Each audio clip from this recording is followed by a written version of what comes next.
Une des réalités et des vérités de la Pentecôte qu'on peut se souvenir, c'est que la venue de l'Esprit est étroitement liée, associée à la propagation de la parole, de la parole de Dieu, et en l'occurrence de l'évangile, la bonne nouvelle de Jésus-Christ.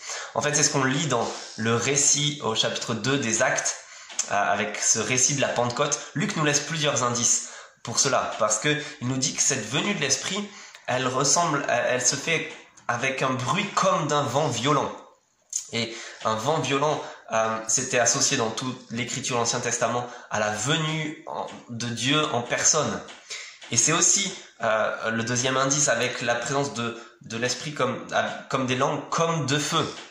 La présence de Dieu était souvent associée avec ce feu. Pensez au buisson en feu où Moïse rencontre Dieu, mais surtout à l'épisode d'Exode 19 du Sinaï, où justement lors de l'Exode, tout le peuple a ce point de rencontre au mont Sinaï, où Dieu vient en personne, en présence d'un feu, de fumée, de bruit, d'un terrible et d'un vent de tonnerre, de tempête, pour leur parler. Il leur donne sa parole, les 10 commandements, mais tout le reste des paroles qui seront dans la loi. Il parle à son peuple au mont Sinaï. Et avec tous ces indices, Luc veut nous rappeler le mont Sinaï, sauf qu'ici c'est lors de la Pentecôte. Il y a un vent violent aussi, il y a du feu aussi qui se pose sur chacun d'eux. Mais deuxième indice, c'est la mention des langues qui est répétée et répétée encore. Le Saint-Esprit ressemble à des langues comme de feu qui se posent sur chacun des disciples. Mais en fait, juste après, on comprend pourquoi il nous a dit ça. C'est parce que chacun est rempli du Saint-Esprit et s'exprime